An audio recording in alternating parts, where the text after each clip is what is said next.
새벽에 어, 가나안 땅에 기근이 찾아오면서 아브라함의 일행이 위기를 맞는 모습을 우리가 함께 살펴보았습니다. 가나안 일경에 기근이 찾아들자 아브라함이 무엇을 선택합니까? 그 기근을 잠깐 모면해 보려고, 잠깐 피해 보려고 일시적으로 애굽으로 내려갈 것을 결정한 것입니다. 그러나 애굽으로 내려간 아브라함은 그의 아내인 사라가 자칫 바로 왕의 아내가 될 뻔한 더욱 큰 위기를 겪게 되었고, 하나님의 강권하신 개입으로 인해서 겨우 그 문제에서 벗어나 다시 가나안 땅으로 돌아올 수 있게 되었어요. 기근을 모면해 보려고 하나님 없는 이방 백성들의 땅, 말씀도 없고 예배도 없고 경건의 모양도 능력도 없는 우상의 땅 애굽을 선택했지만, 아브라함 일행은 더욱 큰 위기를 만나게 되면서 하나님의 은혜가 아니었더라면 자칫 더 큰 위험을 겪을 뻔했던 것입니다. 어제 말씀이 기근을 인하여 위기를 만난 아브라함 일행의 어떤 그런 모습을 다루었다면, 오늘은 풍요함을 만나면서 위기를 맞게 되는 아브라함 일행의 모습을 우리가 보게 됩니다. 가축과 은이 풍부해졌어요. 그리고 은금이 풍부해지고 소유가 풍성해졌습니다. 그런데 아브라함의 목자와 조카 롯의 목자 사이에 목초지를 두고서 싸움이 벌어지고, 이로 인해서 아브라함과 조카 롯 사이에도 심상치 않는 심리적 갈등이 일어나게 되었다고 하는 거죠. 그리고 마침내 이 문제로 인해서 그동안 함께 동행해 왔던 아브라함과 조카 롯이 불갑을 서로 분가하고 헤어질 수밖에 없는 그런 상황에 이르게 된 것입니다. 이때 아브라함은 조카 롯에게 선뜻 땅을 먼저 선택할 수 있도록 우선권을 양보하는데, 롯이 자기의 거주할 그 땅으로 선택한 곳이 어디입니까? 바로 소돔과 고모라였습니다. 그리고 소돔과 고모라를 선택한 롯은 얼마 후에 자기가 결정한 그 선택에 따른 엄청난 대가를 치르게 되죠. 우리들의 믿음은 한마디로 선택을 잘하는 것입니다. 그런데 도대체 어떤 안목으로 무엇을 선택하는가 하는 것입니다. 믿음의 선택이 참으로 중요한 것은 때때로는 우리의 믿음의 선택이 10년을 좌우하기도 하고, 그 순간의 선택이 영혼을 좌우하기도 하기 때문입니다. 그렇다면 올바른 믿음의 선택을 위해서 저와 여러분에게 필요한 것이 무엇일까요? 첫째로는 예배적 감각을 유지하는 것입니다. 예배적 감각을 유지하라. 잠시 기근을 피하려고 애굽에 내려갔다가 오히려 큰 위험에 빠지면서 더욱 큰 위기를 겪게 된 아브라함. 그러나 아브라함 일행은 하나님의 강권하신 개입으로 은혜를 입고서 애굽을 빠져나옵니다. 그래서 여러 가지 많은 재물과 소유를 바로 왕으로부터 얻게 된 이 아브라함 일행이 결국 어디로 돌아왔을까요? 3절과 4절에 그가 네게부에서부터 길을 떠나 베델에 이르며 베델과 아이 사이 곧 전에 장막 쳤던 곳에 이르니 그가 처음으로 제단을 쌓은 곳이라. 그가 거기서 여호와 이름을 불렀더라. 아브라함은 그 모든 일행을 이끌고서 그가 갈대아 우를 떠나서 처음 가나안 땅에 들어왔을 때 장막을 쳤던 곳, 처음으로 제단을 쌓았던 바로 그 자리로 돌아온 것입니다. 다시 예배의 자리로 돌아왔다는 거예요. 하나님의 사람들은 예배적인 감각을 지킬 수 있어야 되고 늘 유지해야 합니다. 그래야 올바른 믿음의 선택을 할 수 있는 것입니다. 하나님의 사람들에게는 잠시 방황하다가도 다시 제단이 있고 예배가 있는 바로 그 자리로 돌아오는 예배에 대한 회귀적 본능이 있어야 한다고 하는 것입니다. 우리들이 보면 기근으로 인해 하나님 없는 백성들의 땅, 예배도 없고 경건도 말씀도 없는 그 이방 백성들의 땅에서 다시 돌아온 아브라함은 이제는 가는 곳곳마다 제단을 쌓아가며 예배의 자리를 지키고 예배적 감각을 유지하고 있는 것을 우리가 보게 되죠. 오늘 말씀도 보면 조카 롯이 소돔과 고모라를 선택하고 떠난 이후에 아브라함도 장막을 옮겨서 헤브론으로 옮기게 되는데, 어떤 말씀이 기록되어 있냐면 마지막 18절에 이런 말씀이 기록되어 있죠. 이에 아브라함이 장막을 옮겨 헤브론에 있는 마므레 상수리 수풀에 이르러 거주하며 거기서 여호와를 위하여 제단을 쌓았더라. 사랑하는 여러분, 하나님의 사람들에게는 예배적 감각이 있어야 되고 그것을 유지해 가야 합니다.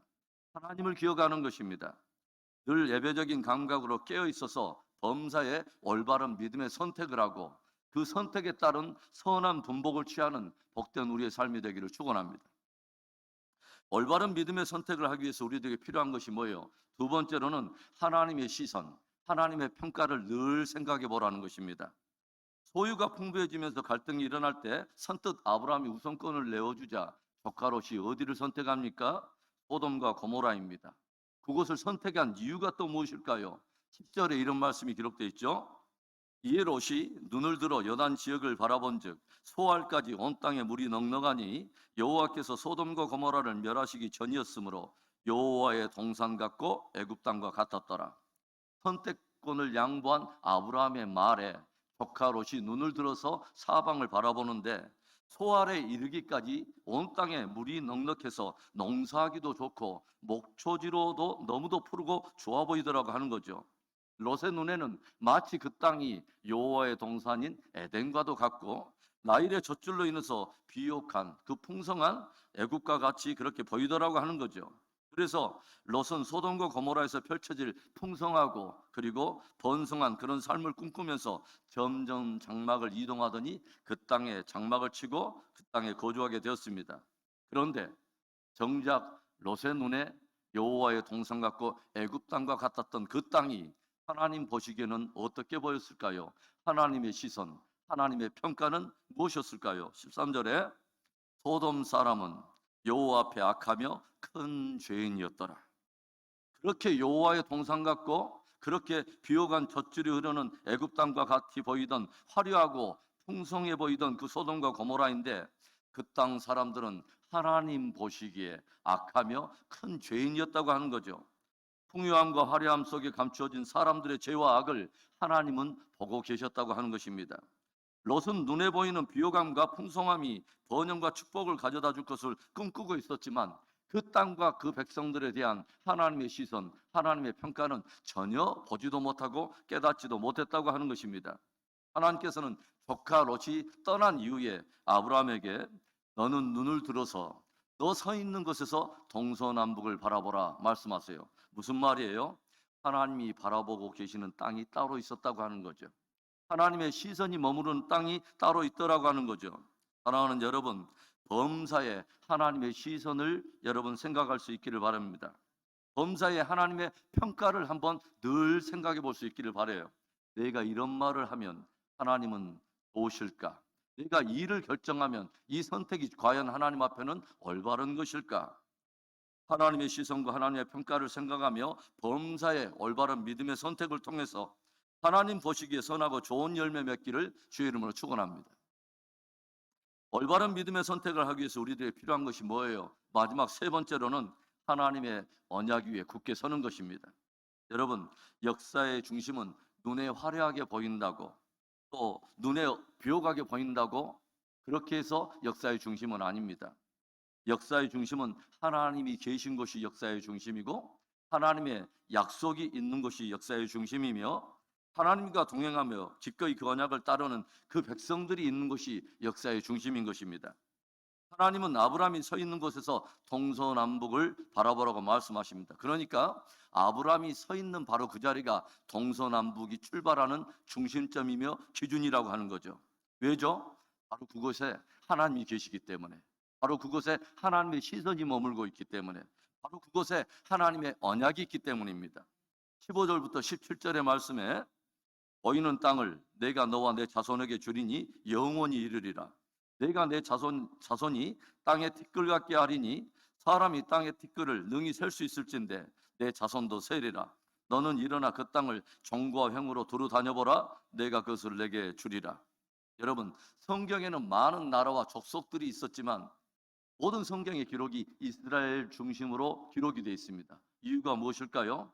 저들이 언약 백성이기 때문에 그렇습니다. 그리고 저들과 언약을 맺으신 분이 바로 언약의 하나님이기 때문에 그렇습니다. 저와 여러분이 올바른 믿음의 선택을 하려면 그분의 언약 위에 굳게 서 있어야 한다고 하는 거죠. 그분은 언약의 하나님이요, 그 언약을 따라오는 언약 백성을 통해서 당신의 언약을 이루신다고 하는 것입니다.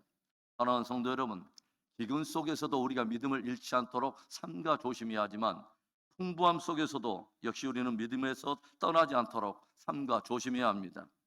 풍부에 처할 때나 기근과 궁핍에 처할 때나 우리들이 늘 올바른 믿음의 선택을 하려면 무엇보다도 먼저 우리 안에 예배적 감각을 유지하고 있어야 한다고 하는 것입니다. 우리는 범사에 하나님의 시선, 하나님의 평가를 늘 생각해 보아야 합니다. 그리고 무엇보다도 하나님의 약속, 하나님의 언약 위에 굳게 서 있어야 합니다. 여러분 기억하십시오.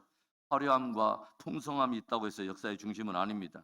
하나님이 계신 곳, 하나님의 언약이 있는 곳, 그곳이 역사의 중심입니다. 늘 역사의 중심에 서서 하나님께 아름답고 정교하게 쓰임을 받는 복된 저와 여러분의 생애가 되기를 주의 이름으로 축원합니다.